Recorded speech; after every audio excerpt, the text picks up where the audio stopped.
Shalom saudara pendengar saudara rohani yang dikasihi Tuhan Yesus Kristus. Selamat datang di renungan rohani malam hari ini. Selamat malam, saya berdoa agar saudara sehat selalu. Semoga Roh Kudus hadir di tengah kita saat ini. Sebelum kita mulai renungan malam ini, marilah kita bersama-sama berdoa. Bapa kami yang di surga, Bapa di dalam nama Tuhan Yesus Kristus, kami sungguh mengucap syukur, ya Tuhan, oleh karena Engkau sangat baik buat kami. Engkau ada bersama kami dan menopang hidup kami di siang hari dan di malam hari. Engkau ada bersama-sama dan menyertai kami. Tuhan, kami memuji dan bersyukur kepadamu pada malam hari ini, kami masih bisa berkumpul di rumah kami yang kecil ini. Tuhan, saat ini kami hendak mendengarkan firman-Mu. Berilah pengetahuan dan bimbinglah hamba-Mu ini agar apa yang Engkau firmankan dapat bekerja sesuai kehendak-Mu. Buat kami jemaat-Mu, bukalah hati dan pikiran kami untuk mendengar dan menerima firman-Mu. Kiranya firman-Mu ini dapat menjadi berkat bagi kami. Berbicaralah Tuhan, kami sudah siap menerima firman-Mu. Di dalam nama Tuhan Yesus Kristus kami berdoa dan mengucap syukur. Amin. Sahabat saudara rohani, pembacaan ayat emas Alkitab renungan kita malam hari ini. Nats pilihan kita adalah, hati yang gembira adalah obat yang manjur. Tertulis dalam kitab Amsal 17 ayat 22.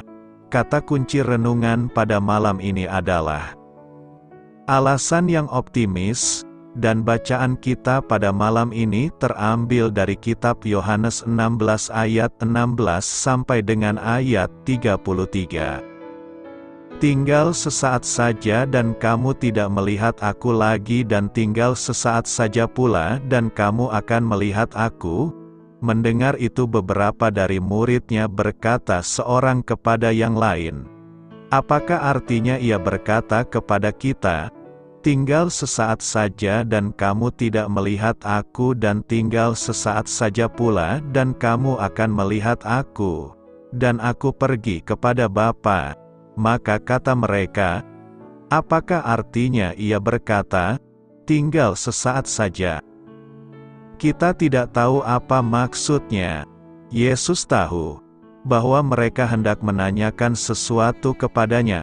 Lalu ia berkata kepada mereka, adakah kamu membicarakan seorang dengan yang lain apa yang kukatakan tadi?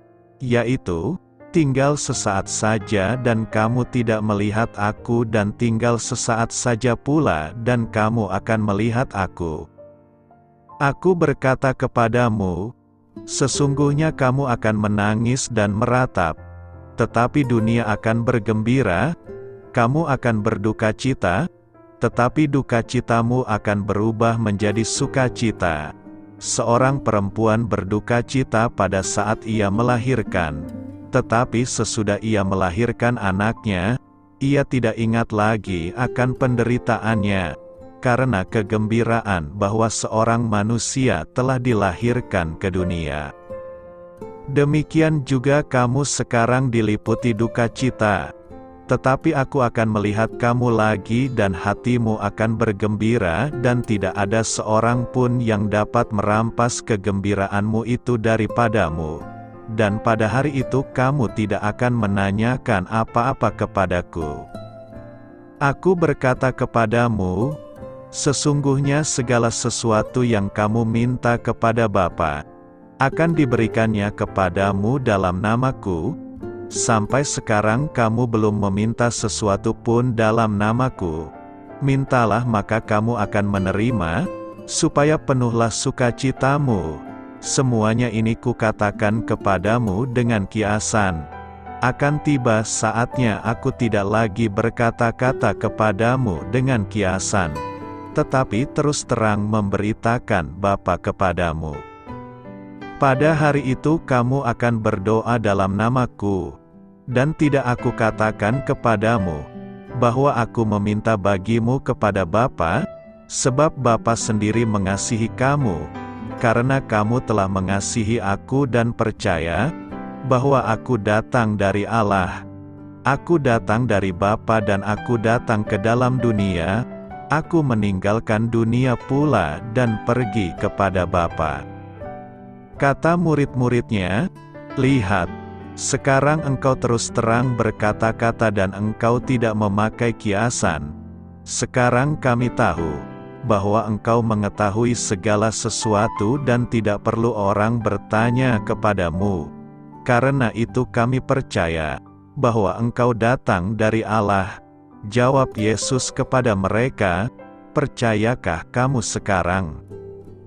Lihat, saatnya datang, bahkan sudah datang, bahwa kamu dicerai-beraikan masing-masing ke tempatnya sendiri dan kamu meninggalkan aku seorang diri.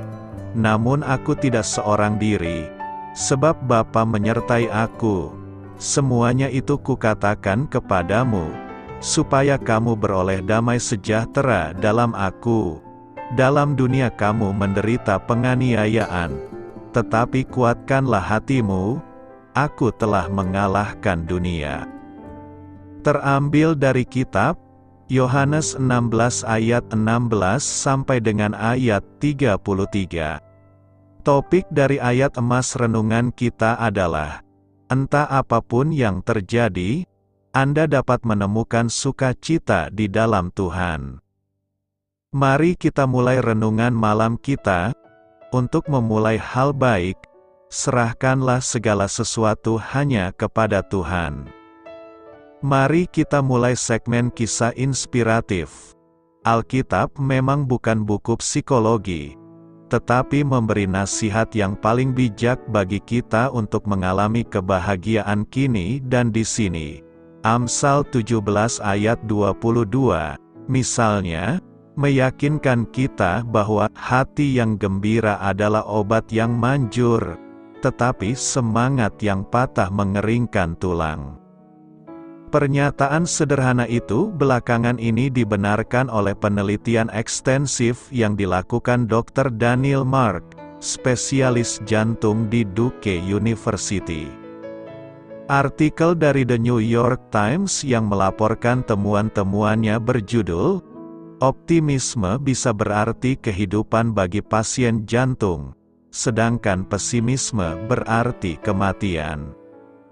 Artikel tersebut diawali dengan kalimat, "Pandangan yang sehat membantu menyembuhkan jantung." Akan tetapi, Dr. Nancy Fraser Smith, spesialis jantung yang telah mempelajari efek depresi, kecemasan, dan kemarahan mengakui bahwa kami tidak tahu bagaimana mengubah emosi-emosi negatif. Bagaimanapun juga, iman terhadap Allah dapat menghasilkan perubahan itu. Orang-orang yang mengarahkan pandangan melampaui kesulitan mereka saat ini dan menaruh kepercayaan pada kebaikan Allah, tidak akan dapat menahan sukacita mereka. Itu adalah hal yang penting, sampai-sampai juru selamat kita beberapa kali berkata, "Teguhkanlah hatimu, karena tahu bahwa hidup penuh dengan berbagai krisis."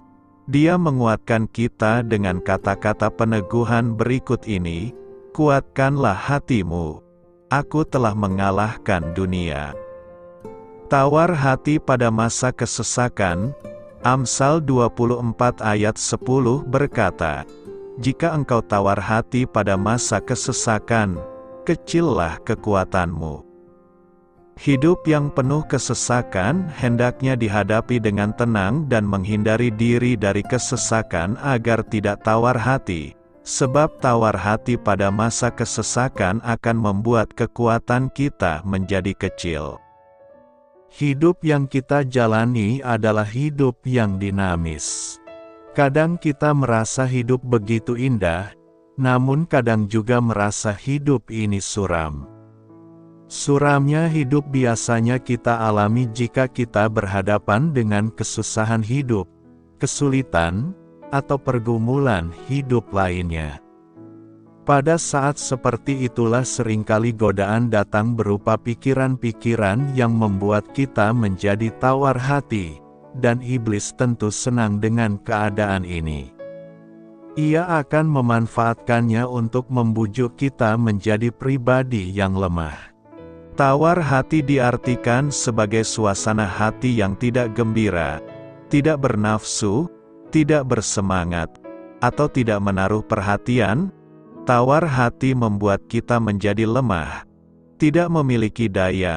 Oleh karena itu, penting bagi kita untuk menjaga agar tidak menjadi tawar hati, terlebih saat kita berada dalam situasi sulit hidup ini.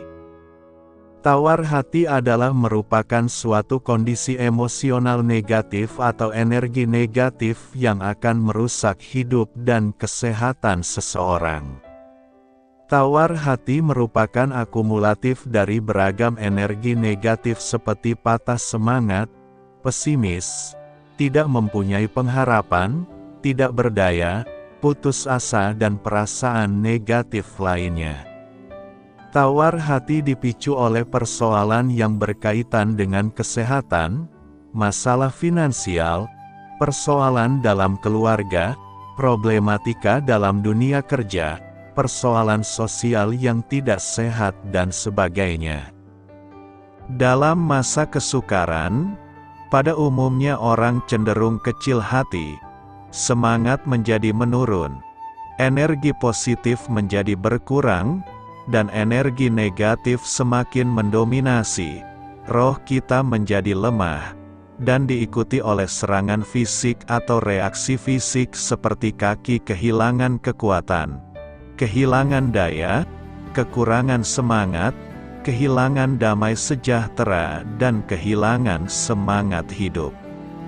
Amsal 24 ayat 10 ini mengajarkan kepada kita bahwa akan ada saatnya kita mengalami kesesakan akibat masalah-masalah kehidupan. Kita dapat merasakan kesesakan ketika muncul sakit penyakit, bisnis yang tidak berjalan lancar, atau ketika kemalangan terjadi. Ya, kita tidak dapat memilih apa yang akan terjadi dengan kehidupan ini. Namun, kita selalu dapat memilih respons atau sikap kita terhadap segala situasi kehidupan. Kita dapat menghadapi kesesakan hidup dengan pilihan sikap yang terbaik. Menjadi tawar hati atau kehilangan semangat dalam kesesakan memperkecil kekuatan kita. Sebaliknya, menghadapi kesesakan dengan semangat juang yang tinggi akan menghasilkan sesuatu yang baik. Pilihan sikap kita di masa kesesakan akan menentukan masa depan. Hadapi kesesakan dengan semangat juang agar kita muncul sebagai pemenang. Pertanyaan penting yang patut diajukan ialah bagaimana kita mengatasi tawar hati dalam hidup kita. Berdasarkan firman Tuhan, maka ada beberapa cara yang bisa kita lakukan untuk mengatasi rasa tawar hati, yaitu: pertama, menerima kenyataan dari hidup ini. Hidup yang kita jalani adalah hidup yang real atau nyata. Karena hidup kita real atau nyata, maka ada masa di mana kita mengalami keadaan yang baik.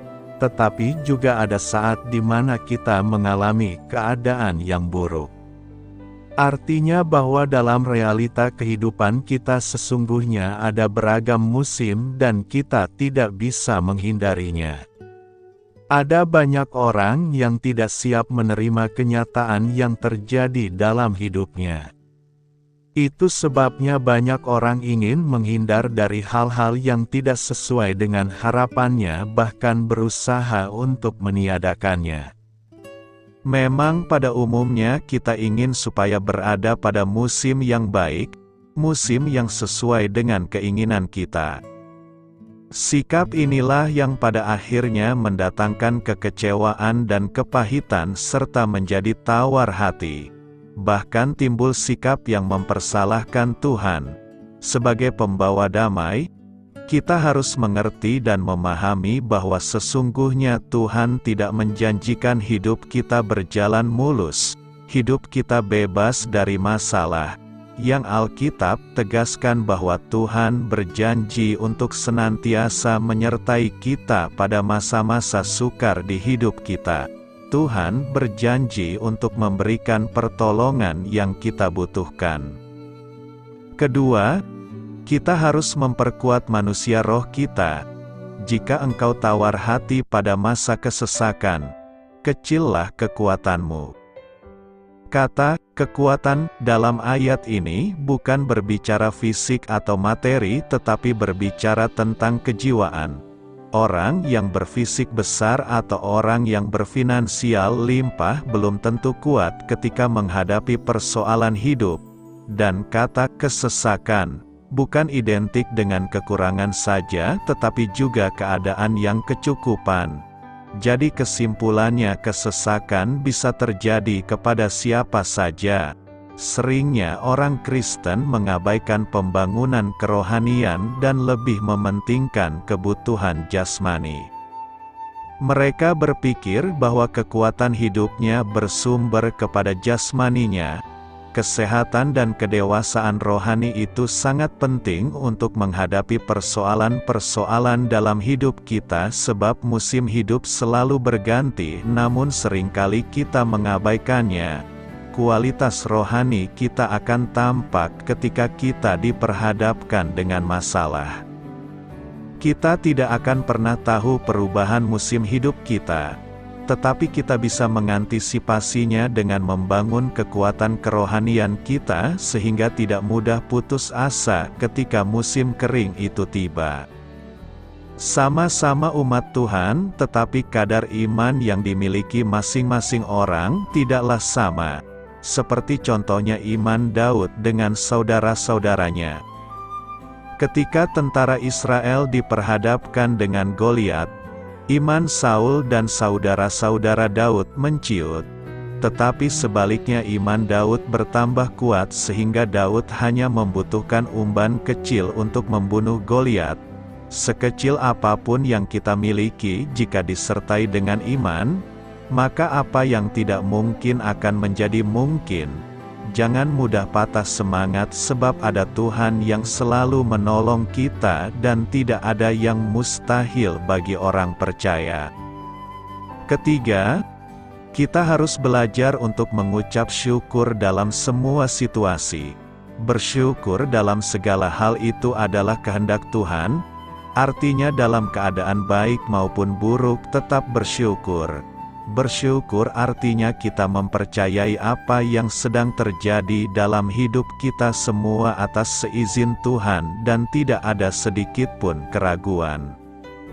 Ayub adalah contoh pribadi yang bersyukur dalam segala hal. Di saat senang maupun susah, Ayub mengawali ucapannya dengan pujian. Bersyukur menjadi kunci kekuatan kita, sebab dengan bersyukur membuktikan bahwa kita percaya kepada Tuhan dan disitulah Roh Kudus memberi kekuatan kepada kita untuk tetap tegak berdiri. Orang yang tidak pernah bersyukur sesungguhnya mereka kurang percaya. Sebaliknya orang yang selalu bersyukur mereka adalah orang-orang yang beriman kepada Tuhan dan mampu menyerahkan dan mempercayakan hidupnya kepada Tuhan sehingga tidak tawar hati di waktu kesesakan. Ingatlah juga firman Tuhan dalam Amsal 17 ayat 22, hati yang gembira adalah obat yang manjur, tetapi semangat yang patah mengeringkan tulang. Karena itu, mari tumbuhkan kegembiraan dalam hati, dan pelihara semangat, agar kita tidak menjadi tawar hati, dan kehilangan kekuatan hidup. Tuhan meneguhkan kita sampai kesudahannya. 1 Korintus 1 ayat 8 berkata, Ia juga akan meneguhkan kamu sampai kepada kesudahannya, sehingga kamu tak bercacat pada hari Tuhan kita Yesus Kristus. Meneguhkan berarti menguatkan kita sampai kesudahannya. Pernyataan ini menunjukkan bahwa dalam perjalanan kita di dunia ini akan dipenuhi dengan berbagai tantangan dan rintangan menuju kehidupan yang kekal.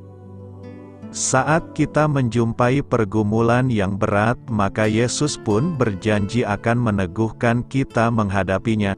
Tuhan yang kita sembah adalah Tuhan yang setia. Ada 3.000 lebih janji Tuhan di dalam Alkitab, tapi waktu kita membaca Alkitab sering kita mengabaikannya. Firman Tuhan adalah benar dan penuh kuasa. Dia berfirman, maka semuanya jadi. Dia memberi perintah, maka semuanya ada. Bagi manusia tidak mungkin, tapi bagi Allah tidak ada yang mustahil. Bagian firman Tuhan di atas sekali lagi menguatkan dan menghibur kita. Ketika Yesus melihat orang banyak ini dalam kehidupan sehari-hari menanggung beban dan tekanan, maka Ia membuka tangannya, berkata kepada mereka, "Marilah kepadaku, semua yang letih lesu dan berbeban berat, aku akan memberi kelegaan kepadamu." Kalimat ini memberikan kita penghiburan dan dorongan besar. Karena perkataan ini kita harus menyerahkan semua kekhawatiran dan beban kepada Tuhan. Mengapa manusia perlu diteguhkan? Karena manusia dipenuhi dengan beban berat. Apa beban berat manusia itu? Pertama, beban jiwa atau batin, akibat dosa. Manusia menanggung beban jiwa dan tergugat oleh hati nuraninya. Raja Daud di Perjanjian Lama, setelah berdosa ia mengungkap penderitaan batinnya dalam Mazmur. Batinnya menderita karena berdosa. Jika ia tidak mengakui dosa, maka ia tidak akan mendapatkan kelegaan. Kedua, beban pikiran atau mental. Dosa bukan hanya menimbulkan penderitaan batin, tapi juga membuat orang menderita tekanan batin. Raja Saul di Perjanjian Lama, melihat setelah Daud mengalahkan Goliat dan perempuan Israel itu menyanyi berbalas-balasan. Katanya, Saul mengalahkan beribu-ribu musuh, tetapi Daud berlaksa-laksa.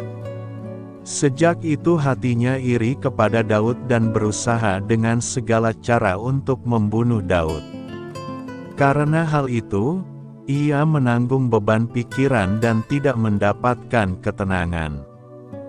Hari ini banyak orang menanggung beban pikiran, dan akhirnya karena tidak sanggup menahannya sehingga mengalami gangguan jiwa. Jadi setiap orang memiliki beban berat, karena semua orang telah berbuat dosa. Tapi Tuhan Yesus tahu kebutuhan manusia dan memahami kesusahan manusia. Karena itu Tuhan Yesus menyatakan, "Marilah kepadaku, semua yang letih lesu dan berbeban berat, aku akan memberi kelegaan kepadamu."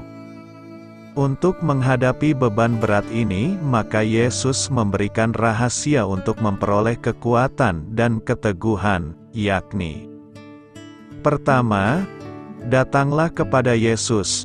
Tuhan Yesus berkata, "Marilah kepadaku," jadi bukan hanya datang ke gereja, tapi juga harus datang ke hadapan Tuhan Yesus, supaya orang-orang tersesat kembali kepada Tuhan Yesus dan jiwanya mendapatkan kelegaan. Asalkan kita datang ke hadapan Tuhan Yesus, maka kita akan mendapatkan kelegaan. Kedua, perolehlah. Banyak orang datang tapi sangat disayangkan. Mereka belum memperoleh. Meskipun ia sudah beberapa tahun mendengarkan khotbah, tapi belum memutuskan untuk percaya Yesus. Kebinasaan orang seperti ini lebih menyedihkan daripada orang yang belum pernah datang. Karena ia sudah datang tapi tidak memperoleh. Orangnya di gereja tapi hatinya tidak. Ia tidak mempersiapkan hati datang beribadah kepada Tuhan. Ketiga, nikmatilah. Pikulah kuk yang kupasang dan belajarlah padaku, karena aku lemah lembut dan rendah hati dan jiwamu akan mendapat ketenangan. Tuhan Yesus memberikan kita sesuatu yang tidak bisa dibeli dengan uang, yaitu ketenangan jiwa. Ada banyak orang kaya bisa menikmati semua materi, tapi hatinya tidak pernah merasa puas. Ini adalah hal yang paling menderita. Amsal 17 ayat 22, hati yang gembira adalah obat yang manjur, tetapi semangat yang patah mengeringkan tulang. Saat ini kita hidup di dalam dunia yang penuh kesulitan dan penderitaan, maka pasti menghadapi beban keluarga, pekerjaan dan berbagai beban lainnya. Kiranya kita mau menyerahkan semua beban berat kita kepada Tuhan Yesus. Di dalam Yesus, kita akan mendapat ketenangan sejati. Ini adalah satu resep obat yang paling manjur dari Tuhan Yesus kepada semua orang yang percaya kepadanya, yang dapat menyembuhkan tubuh, pikiran dan jiwa kita. Kiranya di dalam Yesus Kristus kita mendapatkan hidup yang tenang. Karena itu, teruslah percaya kepada Yesus sebab Ia akan senantiasa meneguhkan kita. Apa kata Alkitab tentang mempercayai orang lain? Jawaban dalam kaitannya dengan mempercayai orang lain, Raja Daud mengajar, lebih baik berlindung pada Tuhan daripada percaya kepada manusia. Lebih baik berlindung pada Tuhan daripada percaya kepada para bangsawan. Daud berbicara dari pengalaman, karena ia telah dikhianati berkali-kali oleh orang yang dekat dengannya. Bukannya menjadi pahit dan menganggap semua orang tidak layak dipercayai, ia mengambil hikmahnya dan mengajarkannya. Orang berdosa akan mengecewakan kita, namun kita selalu dapat mengandalkan Allah.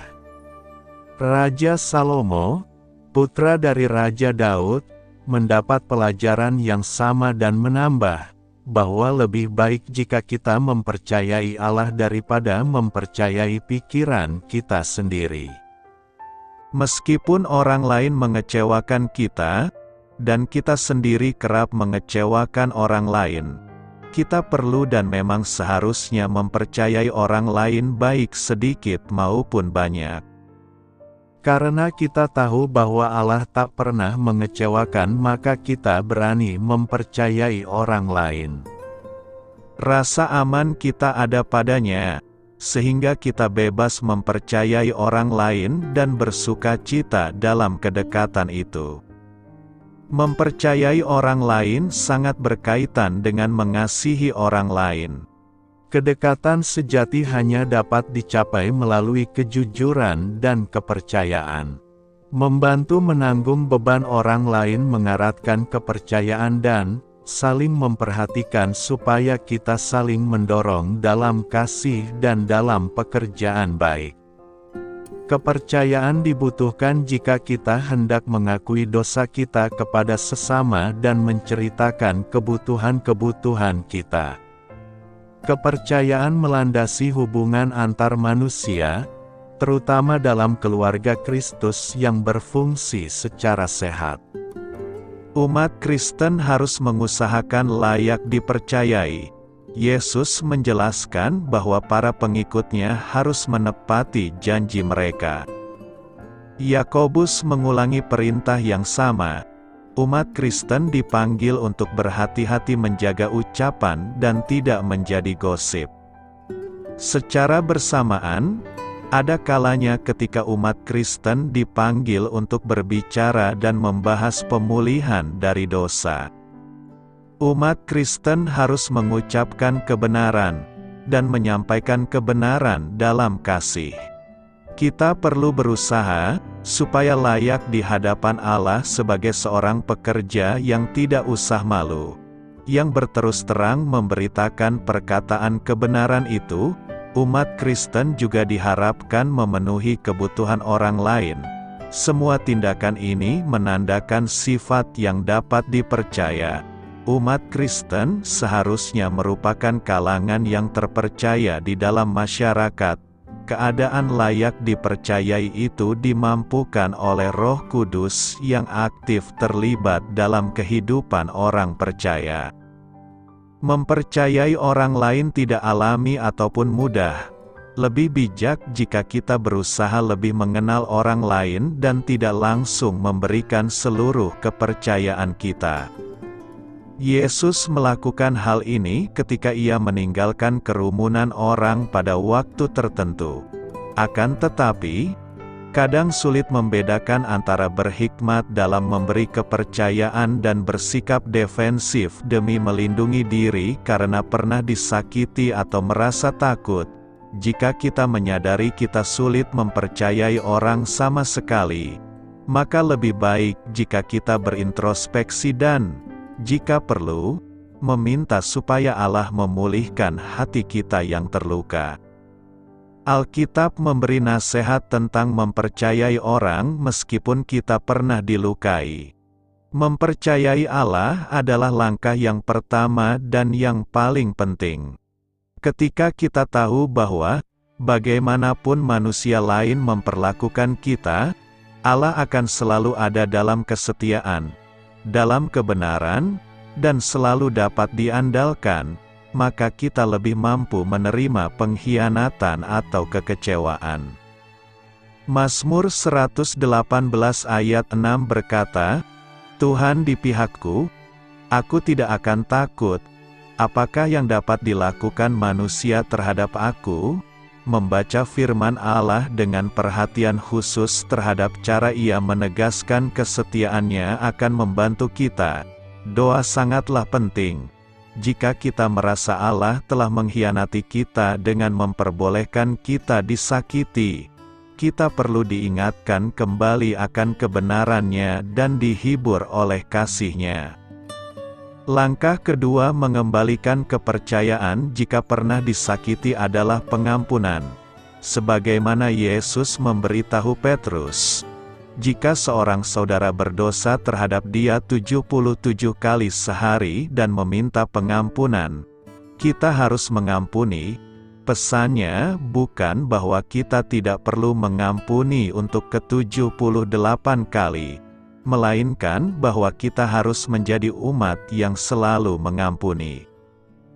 Jika seseorang terus menyalahgunakan kepercayaan kita tanpa perasaan bersalah, kita tidak perlu berhubungan terus dengan orang itu atau membuka diri kepadanya terus-menerus. Namun kita tidak boleh menyimpan kepahitan atau membiarkan pengalaman pahit itu menghalangi hubungan kita dengan orang lain. Jika seseorang benar-benar bertobat meskipun ia mengkhianati dan menyalahgunakan kepercayaan, kita harus mengampuninya dan bahkan mengusahakan pemulihan kepercayaan itu beriringan dengan berjalannya waktu. Di dalam ajaran Yesus mengenai pengampunan, ada sebuah perumpamaan di mana seorang hamba yang hutang besarnya diampuni kemudian bersikap kejam terhadap hamba lain yang berhutang kecil padanya. Tindakan kejam hamba yang keras hati itu seharusnya mengingatkan kita untuk mengampuni orang lain. Allah telah mengampuni hutang kita yang jauh lebih besar dibanding hutang yang belum dilunasi orang lain terhadap kita. Pada akhirnya, perlu ditegaskan bahwa, sambil kita belajar mempercayai orang lain, kita sendiri harus berusaha menjadi orang yang layak dipercayai. Hal ini baik dan benar. Kita harus menjadi tempat yang aman bagi orang lain dan menjaga kerahasiaan. Kita harus dikenal oleh kejujuran kita dan kesiapan kita menderita bersama orang lain. Semua orang melewati masa sulit, dan persahabatan sangat penting nilainya ketika situasi dan kondisi kita memburuk. Ada kalanya kita mengecewakan orang lain. Namun kita harus selalu berjuang, supaya hidupmu sebagai orang-orang yang telah dipanggil berpadanan dengan panggilan itu. Hendaklah kamu selalu rendah hati, lemah lembut, dan sabar. Tunjukkanlah kasihmu dalam hal saling membantu. Engkau datang dari Allah. Yohanes 16 ayat 30 berkata, "Sekarang kami tahu bahwa engkau mengetahui segala sesuatu dan tidak perlu orang bertanya kepadamu. Karena itu kami percaya bahwa engkau datang dari Allah." Pengakuan muncul dari pengalaman hidup. Saat kita mengalami perjumpaan dengan seseorang, pasti kita akan berbincang dan berdiskusi. Perjumpaan itu akan membawa kesan pada diri kita siapa orang yang kita jumpai itu.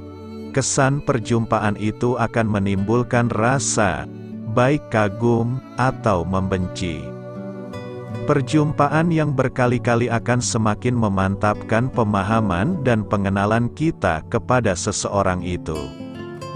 Semakin sering kita berjumpa, maka semakin dalam pengenalan kita pada seseorang itu. Semakin lama kita bersamanya, pasti semakin banyak pengalaman dan pengenalan kita. Dari situlah akan muncul sebuah pengakuan atas diri seseorang itu. Itu sebabnya, hindarilah memberikan penilaian pada seseorang sebelum kita mengenalnya lebih dalam. Jangan nilai seseorang dari kulit luarnya saja, tetapi lihatlah kedalaman hatinya. Perjumpaan Yohanes dengan Yesus selama kurang lebih 3 tahun membuat Yohanes tiba pada pengakuan yang mengatakan bahwa Yesus adalah datang dari Allah. Pengakuan ini membuktikan bahwa Yesus bukanlah manusia biasa. Kata "datang dari Allah" menjadi kata kunci dalam nas hari ini. Sebab Yohanes berkali-kali mengatakan bahwa Yesus datang dari Allah. Pernyataan ini hendak menjelaskanlah bahwa Yesus adalah reinkarnasi Allah. Yesus adalah penjelmaan Allah yang datang ke dunia ini menjadi manusia. Inkarnasi menunjukkan bahwa Yesus mempunyai pre-existence, atau keberadaan sebelumnya. Sebelum Yesus menjelma menjadi manusia, Yesus sudah ada sebelumnya. Itu sebabnya Ia datang dari Allah. Ini membuktikan bahwa Ia sudah ada sebelumnya. Kalau dikatakan Ia datang, itu berarti Ia sudah ada dulu lalu datang ke dunia ini. Pengakuan Yohanes akan Yesus ini menjadi pengakuan kita saat ini. Pengalaman hidup kita bersama Yesus tentu berbeda-beda. Namun dari seluruh pengalaman kita dan perjumpaan kita dengan Yesus akan melahirkan pengakuan yang sama bahwa Yesus datang dari Allah yang mengorbankan dirinya di Golgota untuk menggantikan kita agar kita beroleh kehidupan yang kekal. Kedatangan Yesus hendak menolong kita manusia yang lemah ini untuk bisa berdamai dengan Allah. Dengan pendamaian itu, maka kita punya kesempatan kembali memperoleh kehidupan yang kekal itu. Karena kehidupan yang kekal itu dulu telah hilang dari manusia tatkala Adam dan Hawa jatuh ke dalam dosa. Tetapi dengan kedatangan Yesus maka kita diberikan kesempatan kembali meraih yang hilang itu dengan cuma-cuma. Hanya dengan iman, bukan karena usaha kita sendiri. Karena itu, marilah kita hargai kedatangan Yesus dari Allah ini agar kita beroleh pendamaian dan hidup yang kekal itu. Meminta kepada Bapa, Yohanes 16 ayat 23 berkata, "Dan pada hari itu kamu tidak akan menanyakan apa-apa kepadaku. Aku berkata kepadamu, sesungguhnya segala sesuatu yang kamu minta kepada Bapa, akan diberikannya kepadamu dalam namaku." Kita pasti punya pengalaman meminta kepada Bapa kita. Entah itu duit, barang kecil, sederhana maupun mewah. minta waktu, perhatian, bermain, bercanda, dan lain sebagainya. Itu wajar dan manusiawi. Persoalannya adalah apakah setiap permintaan kita pasti akan dikabulkan Bapa kita? Belum tentu. Bisa saja Bapa kita tidak mengabulkannya karena belum waktunya untuk kita. Misalnya, anak SD minta motor. Pastilah seorang ayah tidak akan mengabulkannya karena itu tidak cocok bagi anak itu. Artinya, seorang ayah pasti mempertimbangkan setiap permohonan seorang anak kepadanya. Pertimbangan itulah yang terbaik bagi anaknya. Hal yang sama pastilah terjadi bagi kita saat kita meminta kepada Bapa di surga. Dalam nas hari ini kita belajar sesuatu. Kita boleh meminta kepada Bapa dan Yesus memberikan garansi pengabulannya dengan satu syarat. Kita harus meminta di dalam namanya. Kunci dari pengabulan permintaan kita adalah Yesus. Artinya, Yesuslah kunci satu-satunya pengabulan permintaan kita itu. Kita pasti memiliki kunci, entah itu kunci rumah, kunci motor, kunci mobil, kunci brankas, dan sebagainya. Untuk bisa membuka pintu rumah, mobil, brankas, menghidupkan mesin mobil atau motor kita pasti membutuhkan kunci tersebut. Kunci benar-benar memegang peranan yang sangat penting. Begitu juga dalam hal berdoa, ada kuncinya yang dapat membuka pintu sorga, menggerakkan Bapa bertindak dan memberikan jaminan bahwa doa-doa kita akan terjawab. Adapun kunci itu tak lain dan tak bukan adalah nama Yesus. Mengapa? Karena nama Yesus adalah nama yang berkuasa. Tertulis, itulah sebabnya Allah sangat meninggikan Dia dan mengaruniakan kepadanya nama di atas segala nama, supaya dalam nama Yesus bertekuk lutut segala yang ada di langit dan yang ada di atas bumi dan yang ada di bawah bumi, dan segala lidah mengaku, Yesus Kristus adalah Tuhan, bagi kemuliaan Allah, Bapa. Yesus adalah pengantara kita dan juru syafaat kita. Dia berdiri di tengah-tengah antara kita dan Bapa di sorga. Karena Yesus Kristus, kita sekarang penuh keberanian dapat masuk ke dalam tempat kudus. Karena Ia telah membuka jalan yang baru dan yang hidup bagi kita melalui tabir, yaitu dirinya sendiri. Dan kita mempunyai seorang imam besar sebagai kepala rumah Allah. Jadi Tuhan Yesus adalah jalan pendamaian antara kita dengan Bapa di sorga. Oleh karena itu Yesus memerintahkan kita, anak-anaknya, untuk berdoa kepada Bapa di dalam namanya. Bila kita merasa bahwa doa-doa kita selama ini tidak mampu menyentuh hati Bapa, mungkin doa kita tidak sesuai dengan yang disampaikan Yesus dalam firman-Nya ini.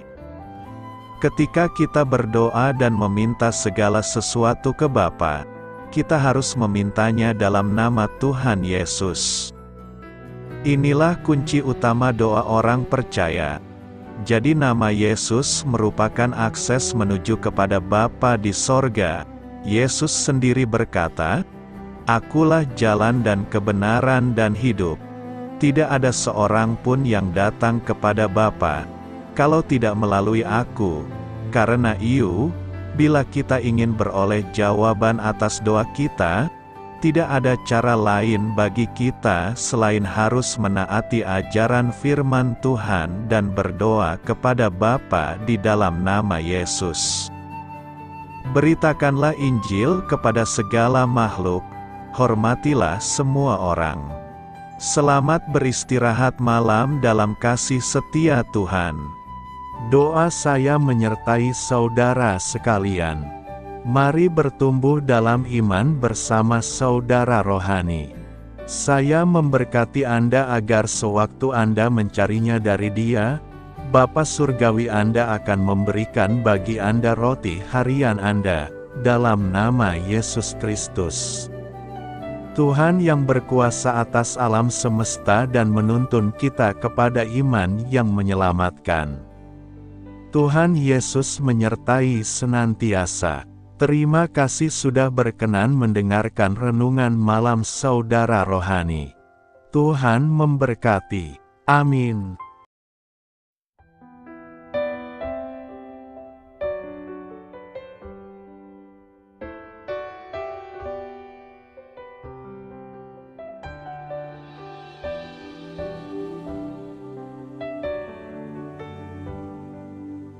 Marilah kita renungkan, sahabat saudara rohani, demikianlah renungan firman Tuhan malam hari ini.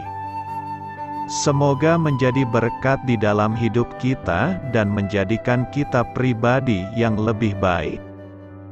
Sebelum kita beristirahat pada malam hari ini, marilah kita berdoa. Bapa kami yang di surga, Bapa di dalam nama Tuhan Yesus Kristus, kami sungguh mengucap syukur, ya Tuhan, oleh karena Engkau sangat baik buat kami. Engkau ada bersama kami dan menopang hidup kami di siang hari dan di malam hari. Engkau ada bersama-sama dan menyertai kami, ya Tuhan Yesus. Kami mengucap syukur untuk firman-Mu, ya Tuhan, yang memberikan kami kekuatan dan menyadarkan kami bahwa kami tidak perlu takut dengan gelap dan malam. Sebab Tuhan, Engkau ada bersama kami. Engkau melindungi kami dan menjadi perisai bagi kami hamba-Mu berdoa saat ini. Tuhan, untuk setiap pendengar renungan ini yang mengalami ketakutan, kecemasan, kegelisahan, pada situasi gelap dan malam hari di dalam nama Tuhan Yesus Kristus. Kuasa Tuhan melepaskan mereka dari segala ikatan roh-roh ketakutan yang mengikat mereka saat ini. Tuhan melepaskan setiap anak-anak-Mu dari segala rasa takut dan kecemasan.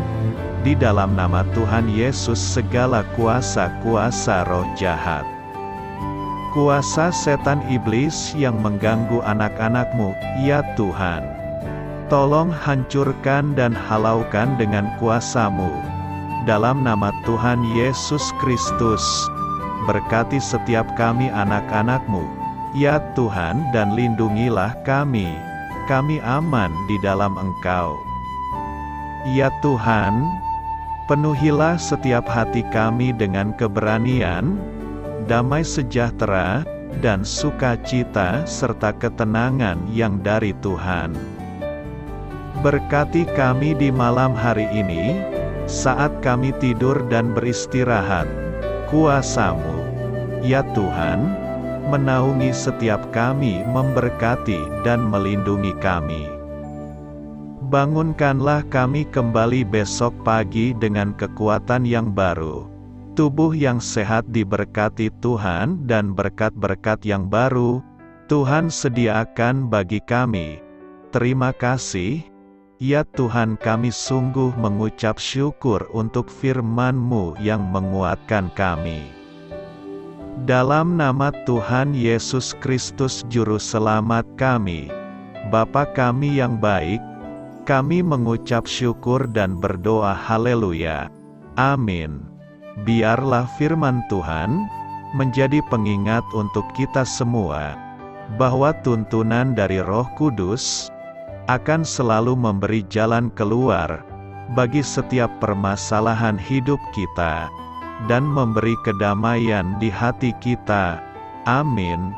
Sampai jumpa di renungan malam saudara rohani berikutnya.